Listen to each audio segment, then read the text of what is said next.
রানী অবন্তিবাই লোধি। রানী অবন্তিবাই লোধি রামঘাট থেকে 1857 সালে সিপাহীর বিরুদ্ধে ইংরেজদের সাথে লড়াই করেন। 1857 সালে সিপাহীর বিরুদ্ধে রামঘাট থেকে লড়াই করেছিলেন রানী অবন্তিবাই লোধি। রানী অবন্তিবাই লোধি 1857 সালে রামঘাট থেকে ইংরেজদের বিরুদ্ধে যুদ্ধ করেছিলেন। এবার আসি আমি আরো আদিবাসী নারীদের, আদিবাসী বীর পুরুষদের সম্পর্কে। এবার আমি আসবো 1910 সালে বীর গুন্ডাধরু। বীর গুন্ডাধরু একজন আদিবাসী বীর প্রতিযোদ্ধা, যিনি আদিবাসী সমাজকে একত্রে আদিবাসী সংগঠন তৈরি করে ইংরেজদের বিরুদ্ধে যুদ্ধ করেছিলেন 1910 সালে। তিনিও কিন্তু একজন আদিবাসী, যার নাম বীর গুন্ডাধরু। 1910 সালে আদিবাসী সমাজকে একত্রিত করে ইংরেজদের বিরুদ্ধে যুদ্ধ করেছিলেন 1910 সালে বীর গুন্ডাধরু। ওই সবাই কিন্তু আদিবাসীরা তাদের যোগ্যতা, দক্ষতার প্রমাণ দিয়েছিল। সেই সময় কিন্তু কোনো এসটি, এসসি, ওবিসি সংরক্ষণ ছিল না। এবার ওই সময় জেনারেল পার্সেন্ট মানুষরা কিন্তু এই আদিবাসী বীর গুন্ডাধরুকে কিন্তু সাহায্য করেনি। ওই সময় 1910 সালে ব্রিটিশদের বিরুদ্ধে কিন্তু কোনো সংগ্রাম, ভারতের রক্ষার জন্য, ভারতের জন্য কোনো লড়াই আন্দোলন কিন্তু জেনারেল উচ্চবংশের মানুষরা করেনি এবং আদিবাসীদের সাহায্য করেনি। তো ওই সময় জেনারেলদের কোনো যোগ্যতা, দক্ষতা ছিল না। কারণ জেনারেলরা কিন্তু কোনো স্বাধীনতার যুদ্ধ করেনি, ব্রিটিশদের বিরুদ্ধে লড়াই করেনি, ভারতের স্বাধীনতা আন্দোলন করেনি, ভারতের জন্য কিছুই করেনি। একমাত্র আদিবাসীরা যে এত যুদ্ধ করেছিল, তাদের দক্ষতা, যোগ্যতার প্রমাণ দিয়েছিল, আদিবাসীরা একাই 100 ছিলেন। 1910 সালে বীর গুন্ডাধরু আদিবাসীদের একত্রিত করে ইংরেজদের বিরুদ্ধে যুদ্ধ করেছিলেন। তিরাথ সিং 1830 সালে, 1830 সালে, সালটা এদিক ওদিক হয়ে যায়, কারণ ইতিহাস তো, ইতিহাসের সাল এদিক ওদিক হয়ে যায়, সালটা ভালো করে মনে রাখতে হয়, সালে একটু গন্ডগোল হয়। 1830 সালে মোগলদের এবং ইংরেজদের বিরুদ্ধে যুদ্ধ করেছিলেন মেঘালয় খাসি পাহাড়ের যুদ্ধে। হ্যাঁ, মেঘালয়ে খাসি পাহাড়ের যুদ্ধে নেতৃত্ব দিয়েছিলেন, ব্রিটিশ সাহেবদের বিরুদ্ধে স্বাধীনতার লড়াই করেছিলেন তিরাথ সিং। 1830 সালে মেঘালয়ে খাসি পাহাড়ের যুদ্ধে ইংরেজদের বিরুদ্ধে লড়াই করেছিল। এবার আসি কানারাম ভীম।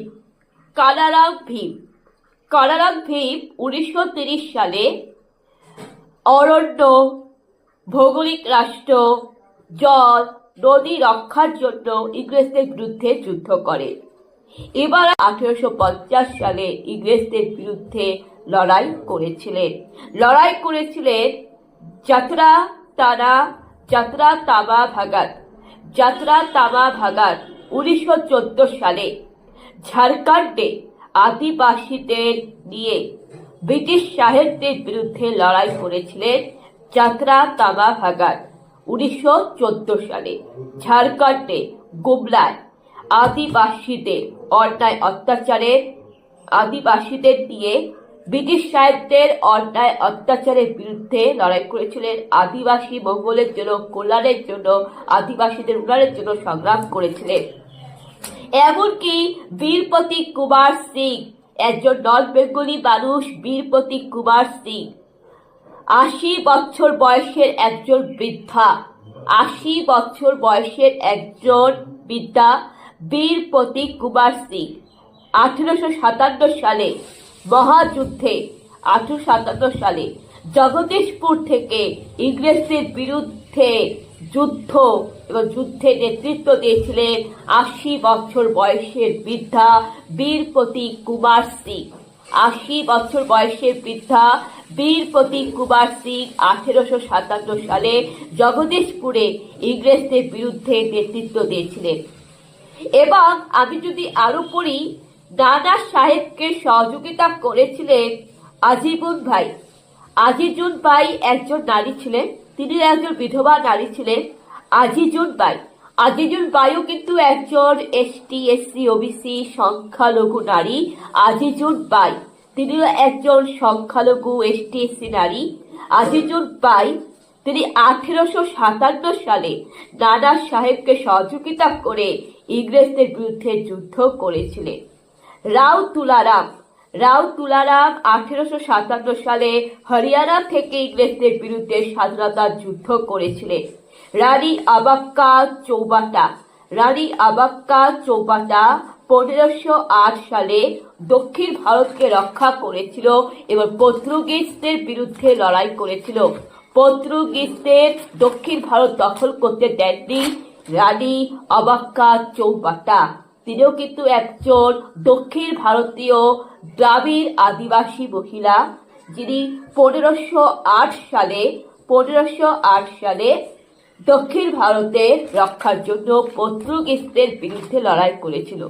ভেলু নাচিয়া, ভেলু নাচিয়াও একজন সংখ্যালঘু, একজন অল্পেগুলি। ভেলু নাচিয়া 1780 সালে প্রথম ভারতীয় মহিলা হিসাবে তিনি ইংরেজদের বিরুদ্ধে স্বাধীনতার যুদ্ধ করেছিলেন। কনকলতা বড়ুয়া, কনকলতা বড়ুয়া একজন এসসি ওবিসি কাস্টের মানুষ। কনকলতা বড়ুয়া 1942 সালে ভারত ছাড়ো আন্দোলনের নেতৃত্ব দিয়েছিলেন। তিরঙ্গা পতাকা রক্ষা করতে ইংরেজদের গুলিতে শহীদ হন। কনকলতা বড়ুয়া 1942 সালে ভারত ছাড়ো আন্দোলনে নেতৃত্ব দিয়েছিলেন এবং তিরঙ্গা পতাকা রক্ষা করতে, ভারতের জন্য যুদ্ধ করতে ইংরেজদের হাতে শহীদ হন। আমি বললাম যে সমস্ত বীর বিপ্লবী যোদ্ধাদের নামগুলি বললাম এবং 1855 সাল থেকে শুরু করে 1942 সাল অব্দি আমি যে রকমের ব্রিটিশ বিরুদ্ধে আন্দোলনের জন্য, মোগলদের বিরুদ্ধে আন্দোলনের জন্য আমি যে ইতিহাস বললাম, এগুলো আপনারা গুগলে সার্চ করবেন।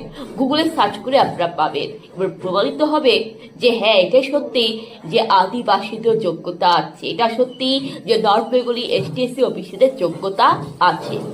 তাহলে আপনি বলবেন যে তো যোগ্যতা যখন আছে তার সংরক্ষণ কেন আছে? সংরক্ষণ কেন আছে এটাও ইতিহাস বলে। সংরক্ষণ কেন ছিল? তার কারণ একজন আদিবাসী অস্পৃশ্যকে স্কুল থেকে বের করে দেওয়া হয়েছিল। যে আদিবাসী অস্পৃশ্য জাতি, যাকে নাকি স্কুল থেকে বের করে দেওয়া হয়েছিল, ক্লাসরুম থেকে, এবার সেই সময় সে প্রতিজ্ঞা করেছিল যে যাকে একজন আদিবাসী, যাকে একজন দলিত বলে, অস্পৃশ্য জাতি বলে, নিচু জাতি বলে ঘৃণা করা হচ্ছে, সেই 0% মানুষরা পর্যন্ত তার কাছে নতমস্তক হবে এবং তার হাত ধরে ভারতের শাসন ব্যবস্থা, আইন, আদালত, সংবিধান আসবে। সে কিছু প্রমাণ করে গেছে তিনি কেউ না, ডক্টর বাবা সাহেব আম্বেদকর।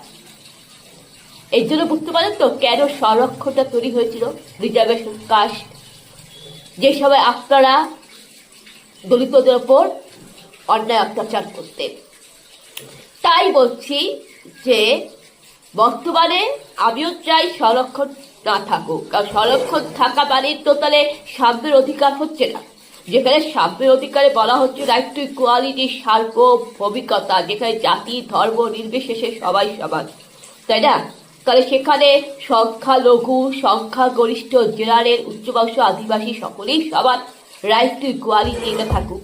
আবার এটাও বলছি সংরক্ষণ উঠে গেলে আপনারা কিন্তু দয়া করে আমাদের উপর আর শোষণ শাসন করবেন না, তার গ্যারেন্টি, তাই না? দিও তো বন্ধুরা, আমার এটাই বলার ছিল। বন্ধুরা, আমার কথা যদি খারাপ লেগে থাকে কিছু করেন, আমি উচিত কথা, ন্যায্য কথা, আমি খুব স্পষ্ট ভাষার মানুষ। যদি ভুল ত্রুটি হয়ে থাকে তাহলে ক্ষমা করবেন, মার্জনা করবেন। আপনারা ভালো থাকবেন, সুস্থ থাকবেন। জয় যিশু।